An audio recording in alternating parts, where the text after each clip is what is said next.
صاحبك بعزة دوم، أنت تعرف اسمه الشيخ غبيش مسكر،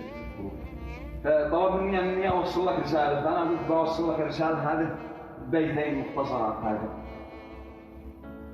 قلت من شريان دمي كتبت الأبيات لك من ضمير، يا إبراهيم يا مسندي أنت الربح في الضمار،